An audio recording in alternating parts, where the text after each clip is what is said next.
ED के red के बाद सौरभ भारद्वाज का बड़ा दावा।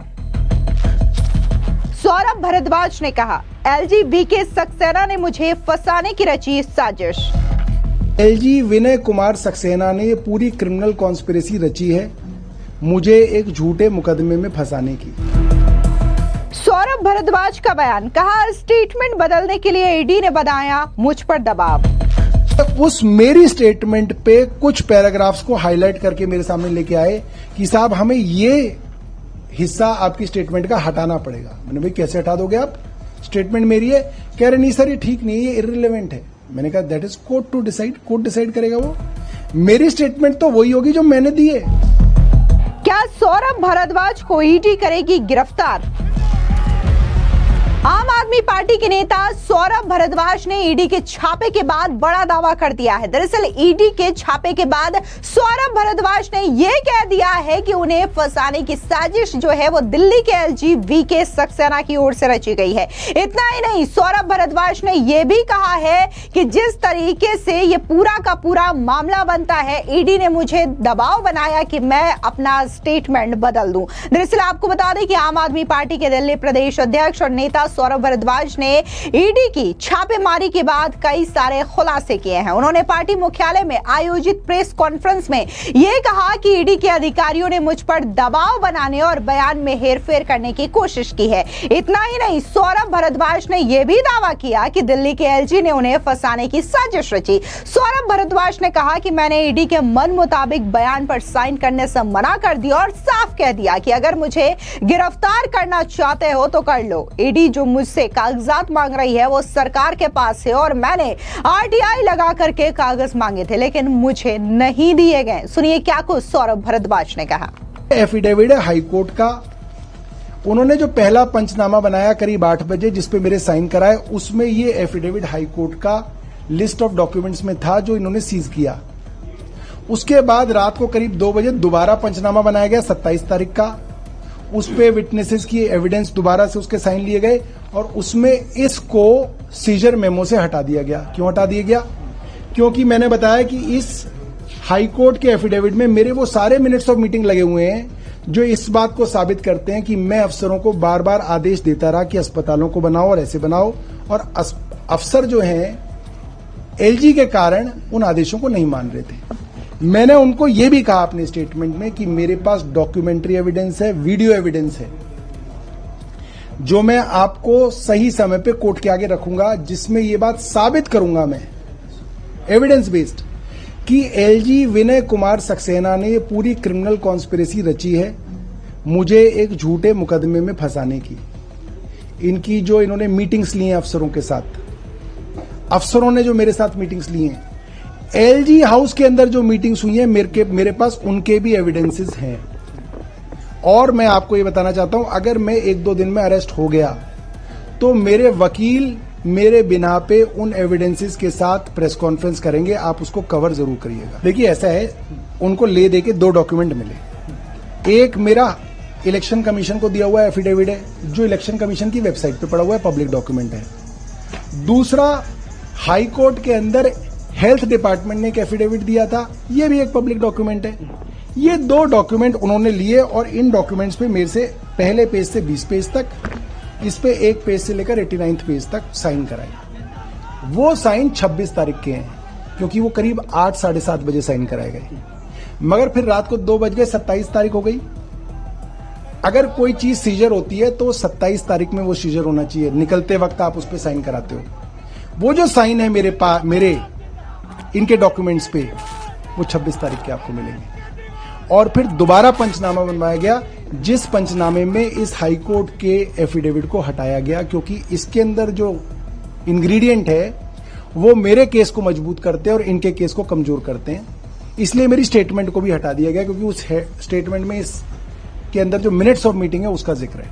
साथ ही सौरभ भारद्वाज ने यह दावा किया कि ईडी के असिस्टेंट डायरेक्टर मयंक अरोड़ा ने उनका स्टेटमेंट उनके लैपटॉप से गूगल ड्राइव पर अपलोड किया और संभवतः बीजेपी दफ्तर को भेजा गया हो। उन्होंने कहा कि मेरे सामने यह स्टेटमेंट शेयर हुआ है और मेरे वाईफाई से भेजा गया है। इसका फॉरेंसिक सबूत भी मेरे पास मौजूद है। बाद में मेरे बयान पर मार्किंग कर वापस लाया गया और कहा गया कि इसमें बदलाव करने होंगे। उन्होंने सवाल उठाया कि आखिर ईडी अधिकारी ने 8 बजे से 2 बजे के बीच किससे बातचीत की है। सौरभ भारद्वाज ने आरोप लगाया कि इस दौरान बाहर से निर्देश आए कि उनके बयान के किन हिस्सों को हटाना है और क्या जोड़ा जाना चाहिए। आपको बता दें कि इस दौरान सौरभ भारद्वाज ने यह भी कहा कि ये मेरा प्रिंटर है, इसे भी सीज कर लिया जाए और इसी के साथ ही ईडी अधिकारी का लैपटॉप भी जब्त किया जाना चाहिए जहां से उन्होंने स्टेटमेंट किसी और को शेयर किए हैं। सुनिए क्या कुछ सौरभ भारद्वाज ने कहा।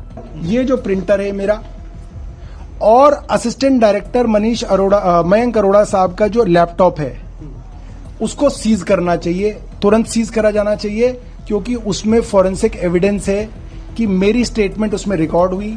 उसके बाद वो स्टेटमेंट एडिट हुई, एडिट होने से पहले वो किसी अफसर के या किसी बीजेपी के आदमी के साथ शेयर हुई, गूगल ड्राइव और व्हाट्सएप के माध्यम से शेयर हुई। ये सब एविडेंस उनके लैपटॉप में मौजूद है और मुझे डर है वो उस एविडेंस को डिस्ट्रॉय करेंगे, ईडी उस एविडेंस को डिस्ट्रॉय करेगी।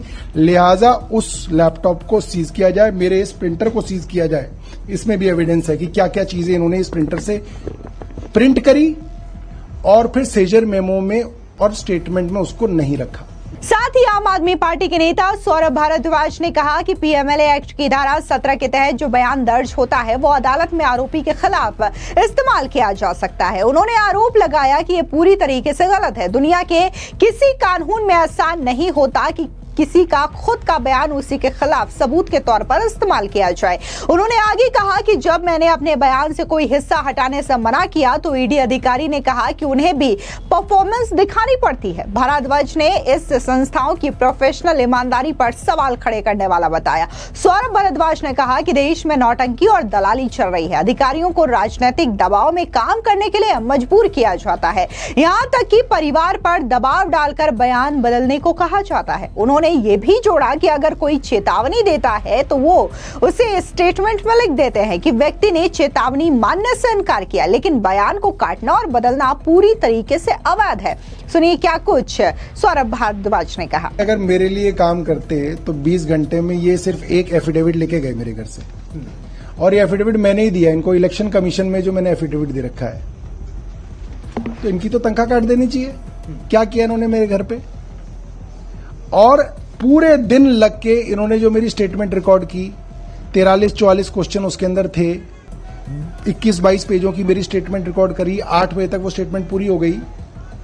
उसको ईडी के असिस्टेंट डायरेक्टर मयंक अरोड़ा साहब ने अपने गूगल ड्राइव से, अपने लैपटॉप से, मेरे घर के वाईफाई को इस्तेमाल करके किसी बीजेपी के आदमी से या अफसर से या वकील से शेयर किया। मुझे नहीं पता किससे शेयर किया, व्हाट्सएप पे शेयर किया।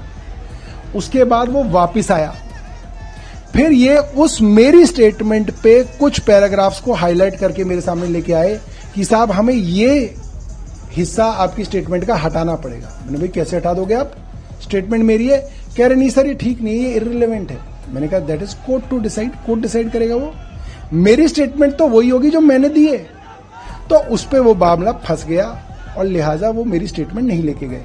दरअसल आपको बता दें कि प्रेस कॉन्फ्रेंस के दौरान भारद्वाज ने यह मांग की कि ईडी अधिकारी मयंक अरोड़ा ने 8 बजे से 2 बजे तक किससे बातचीत की है और बयान किसे भेजा, इसकी निष्पक्ष जांच होनी चाहिए। फिर आपको बता दें कि यह पूरा मामला हॉस्पिटल कंस्ट्रक्शन स्कैम से जुड़ा हुआ है। लगभग 5,590 करोड़ का बताया जा रहा है ये घोटाला। बात है वर्ष 2018-19 की, जब दिल्ली में आम आदमी पार्टी की सरकार ने 24 हॉस्पिटल को बनाने के लिए 5,590 करोड़ रुपए की परियोजनाओं को मंजूरी दी थी। इसके तहत 6 महीने में आईसीयू हॉस्पिटल का निर्माण होना था। हालांकि 3 साल बाद भी काम पूरा नहीं हुआ।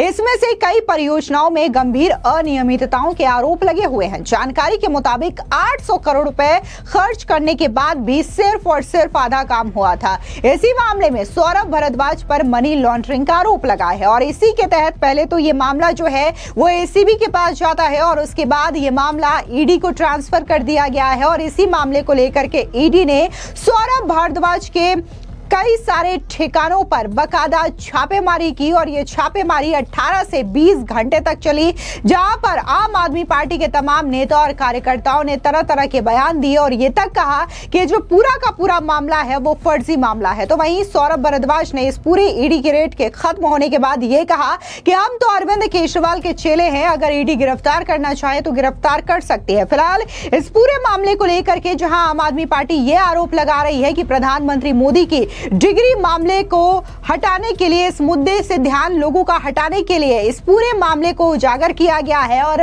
ईडी का छापा जो है वो सौरभ भारद्वाज के घर पर मारा गया है, जो कि कहीं से मतलब नहीं बनता है और इस पूरे मामले में झूठा मुकदमा सौरभ भारद्वाज पर दायर किया गया है। फिलहाल देखना दिलचस्प होगा कि ईडी जिस तरीके से जांच कर रही है तो क्या अगला नंबर सौरभ भारद्वाज का होगा जेल जाने की, क्योंकि इससे पहले शराब घोटाला मामले में अरविंद केजरीवाल मनीष सिसोदिया सलाखों के पीछे जा चुके हैं और इसके अलावा बात करें तो सत्येंद्र जैन हवाला केस में भी जेल जा चुके हैं। फिलहाल इस पूरी खबर पर आपकी क्या राय है, कमेंट सेक्शन में जरूर बताएं। धन्यवाद।